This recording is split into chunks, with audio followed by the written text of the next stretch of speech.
네, 안녕하십니까. 강신업 변호사입니다. 이렇게 많이 기자님들 와주셔서 감사하고요.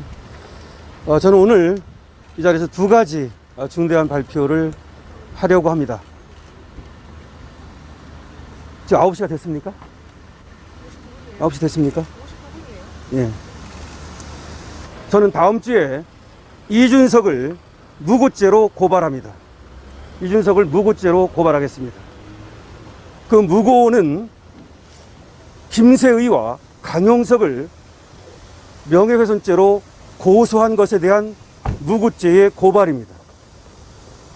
이준석은 성상납을 받지 않았다라고 주장하며 성상납을 받았다라고 얘기한 김세의와 강용석을 정보통신망법상의 명예훼손죄로, 허위사실 유포에 의한 명예훼손죄로 고소했습니다. 그런데 이것은 사실은 성상납을 받았음에도 불구하고 성상납을 받지 않았다고 거꾸로 고소를 한 것이기 때문에 형법 제156조 무고죄에 해당할 수 있습니다. 만약 무고죄가 되면은 10년 이하의 징역과 1,500만 원 이하의 벌금에 처해지게 됩니다.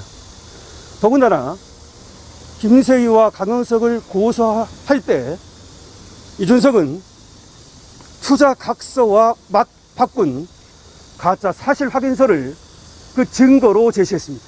이것은 굉장히 중요한 의미를 갖습니다. 다시 말해서 김세희와 강용석을 고소하기 위해서 증거를 작출했다는 것입니다. 증거를 작출했다는 것입니다. 즉 투자를 해주겠다는 7억 원의 투자, 이 투자 각서를 써주고 그 반대로 장기훈 씨입니다. 장기훈 씨로부터 가짜 사실 확인서를 받아서 이것을 증거로 첨부해서 고소를 했는데 이거는 무고죄의 고의가 입증되는 것이며 그리고 그야말로 형사처벌을 받게 할 목적으로 허위 사실을 경찰에 제공함으로써 아주 악의적인 그런 무고를 행했다고 볼 수 있습니다. 따라서 저는 다음 주에 이준석을 무고죄로 고발합니다. 저는 당사자가 아니기 때문에 고소가 아니라 고발입니다. 근데 무고죄는 국가적 법익에 대한 죄이므로 형사사법 시스템을 망가뜨리는 국가를 향한 범죄이므로 김세희와 강용석의 동의 없이 고발할 수 있고 이것은 반의사 불벌죄도 아니고 신고죄도 아니므로 반드시 수사가 이루어져야 하고 여기에 대한 판단이 내려져야 합니다. 다시 말하면 이제 김세희와 강용석의 말이 맞는 것인지 아니면 성상납을 받지 않았다고 하는 이준석의 말이 맞는 것인지가 수사를 통해서 명명백백하게 밝혀져야 하고 때문에 지금 얘기하는 성상납의 공소시효라든지 알선 수재의 공소시효라든지 이런 것과 관계없이 여기에 대한 면밀한 수사가 행해져야 합니다. 그리고 지금 증거인멸죄에 두고서도 사실 확인서를 가짜로 만든 것이 증거인멸죄가 될 수 없다라고 하는 일각의 주장도 있지만 그와 상관없이 이 가짜 사실 확인서가 만들어진 정의와 과정, 그 투자각서가 왜 만들어졌는지 이런 것들이 명명백백하게 밝혀질 수밖에 없는 것입니다. 그러니까 이제부터 이 수사는 이준석이 성상납을 받았는지 여부, 그리고 성상납을 받았음에도 불구하고 거짓을 말하며 고소에 이르렀는지 여부, 그리고 이 성상납을 덮기 위해서 가짜 사실 확인서를 작출했는지 여부, 그리고 가짜 사실 확인서와 투자각서를 맞바꾸었는지 여부가 밝혀져야 하고 나아가 이런 것들이 밝혀짐으로써 과연 무고를 행했는지 여부가 밝혀져야 됩니다. 만약에 이준석이가 사실상 이런 죄가 없다면 이 고소 고발을 한 그쪽이 다시 거짓말을 한 것이 될 것이고 그럼 그쪽도 처벌을 받을 수 있는 것인데 사실은 이준석에 대한 성상납 고발 이거는 김세희 씨와 강용석 씨가 한 것이 아니고 제3자가 한 거죠. 이제 김세희 씨와 강용석 씨는 그것을 공개한 것이죠. 때문에 허위 사실에 의한 명예훼손죄로 이준석이 고소를 하게 된 겁니다. 네, 어쨌든 무고죄는 사실은 인지할 수 있는 범죄입니다. 그러니까 제가 고발을 하지 않는다 하더라도 검찰이 그 무고 여부를 인지하게 되어 있습니다. 그런데 이 사건은 너무나 중대한 의미를 갖기 때문입니다. 다시 말해서 집권 여당의 당대표가 징계를 받아서 지금 직무가 정지된 상태이고요. 그리고 본인은 말이죠. 그런 일이 없다고 극구 부인하고 있습니다. 단 한마디도 사과한 적이 없고 단 한마디도 인정한 적이 없습니다. 그리고 이로 인해 가지고 김성진 씨는 오히려 사기꾼이 됐다고 자기는 굉장히 억울해합니다. 그래서 김성진 씨도 이준석 씨를 명예훼손죄로 고소할 가능성이 있습니다. 이거는 아직 정해지진 않았습니다. 왜냐하면 이준석 씨가 김성진 씨를 사기꾼이라고 얘기했거든요. 그러면 그 사기꾼이라는 것이 뭐냐면은 자기가 그런 성상납을 받지 않았음에도 불구하고 마치 성상납을 받은 것처럼 그렇게 얘기를 했다, 뭐 이런 얘기로 들립니다. 그래서 많은 사람들의 명예가 여기 관련돼 있고, 그리고 정치적 의미가 굉장히 크기 때문입니다. 그래서 무고죄로 고발을 하게 되면 보다 정확하게 성상납 여부, 그리고 가짜 사실 확인서의 작출 여부, 이런 것들을 분명하게 수사하지 않을 수가 없습니다. 다시 말하면 지금 어떤 얘기가 나오고 있냐면, 어차피 공소시효가 지났는데 수사를 할 이유가 무엇이냐, 수사를 해서 얻는 이익이 무엇이냐, 이런 얘기가 나옵니다. 사실은 공소시효와 상관없이 수사는 할 수 있습니다. 원래 공소시효가 지났다 하더라도 그건 나중에 기소를 할 때 판단하는 것이지 수사 여부를 판단하는 것은 아닙니다. 그럼에도 불구하고 민주당이라든지 내지는 이준석을 옹호하는 쪽에서는 계속해서 이 수사의 의미, 이런 것들을 축소시키고, 그리고 수사를 할 필요가 없다, 뭐 이런 식으로 계속해서 호도를 하고 있습니다. 그렇기 때문에 무고죄로 고발을 하게 되면 반드시 밝혀야 합니다. 무고죄가 되는가 안 되는가를 말이죠. 따라서 제가 공익적 위치에서 무고죄로 고발함으로써 이 수사의 면밀성과 그리고 수사의 엄정성을 촉구하기 위한 것입니다. 그리고 무고죄는 아까 말씀드렸듯이 국가적 법익에 대한 죄이므로 이것은 무고죄 고발을 통해서 형사사법 시스템을 정확히 세우고, 그리고 국가의 형벌권을 추상같이 엄정하게 행사하도록 촉구하기 위한 것입니다. 증거인멸 교사! 경찰청에 고발하겠습니다.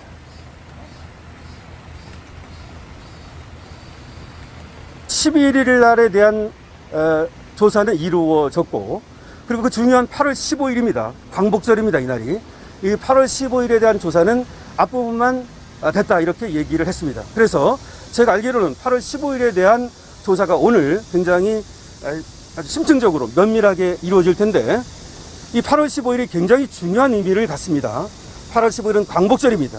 광복절이기 때문에 대전의 유흥가도 모두 노는 날이었다라고 합니다.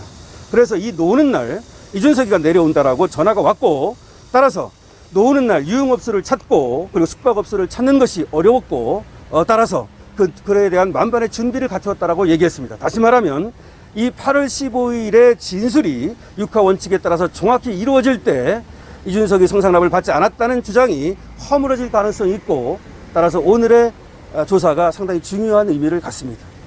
문창길! 이준석! 황대표! 사퇴해라! 황대표! 사퇴해라! 문창길! 예? 이준석! 문창길! 이준석! 여기서 자세히 밝힐 수는 없지만 지금 김성진 씨에 대한 조사만이 이루어지는 것이 아니라 당시에 관련됐던 장땡땡이라고 하는 사람, 직접 접대를 한 사람이죠. 그리고 수행원, 그리고 운전사, 그리고 거기에 동원됐다고 하는 대학생이 있습니다. 이런 사람들에 대한 조사가 이루어졌거나 이루어질 것으로 보이고, 지금 여기에 대한 증거는 이런 어떤 인적 증거와 이거 말고도 김성진 씨와 장땡땡이라고 하는 사람이 주고받은 카톡 문자 메시지가 있고 많은 증거가 있는 것으로 들었습니다. 일단 저는 확인한 바는 없습니다. 제가 따라서 오늘 들어가서 이제 접견을 하면서 확인을 할 것이고, 그리고 이따가 제가 밝힐 수 있는 선에서 수사의 기밀성과 비밀성을 유지하고, 그리고 피의자와 고발인의 명예가 손상되지 않는 선에서 이제 이따가 1차 조사가 끝나고 11시 넘어서 잠깐 브리핑을 할 것입니다. 빠구리!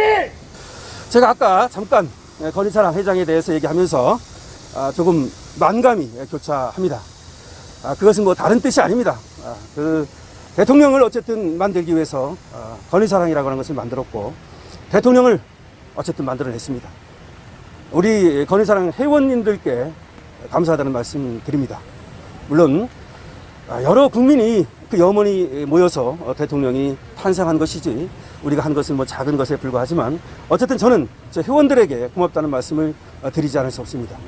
그리고 우리 회원들이 제가 물러나더라도 어쨌든 간에 이 소통의 장으로 활용하시고, 그리고 이 정부를 지키고, 그리고 인권이 유린당하고 그야말로 지금도 나오지 못하고 계시는 김건희 여사를 계속해서 응원해 주시고, 이것이 국가와 국민을 위한 길이라고 믿고 한치의 흐트러짐도 없이 그야말로 전진해 주시기를 부탁드립니다.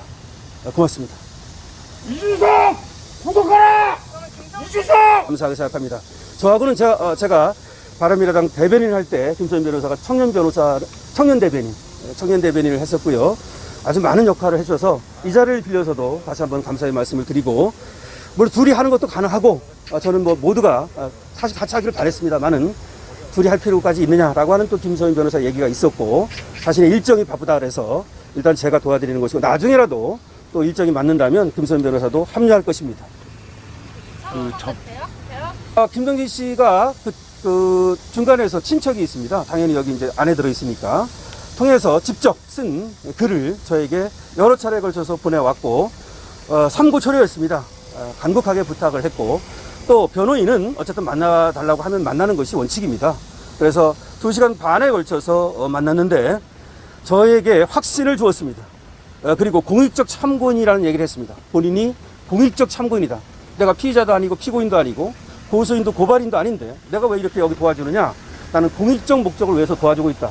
내가 비록 사기죄로 여기 들어와 있지만 그것과는 관계없이 이준석이라고 하는 인간의 어떤 그 면목, 그걸 밝히고 잘못됐다는 것을 밝혀야 되겠다. 그래서 나는 공익적 참고인이라고 생각한다. 그러니 대한민국 공부이사를 지낸 당신의 변호사께서 도와주신다면 큰 의미가 있겠다. 이렇게 얘기를 해서 이 공익적이라는 말에 솔직히 얘기하면 좀 뭐랄까요, 쏠렸다고 그래 감동받아가지고 또 하게 된 측면도 있습니다.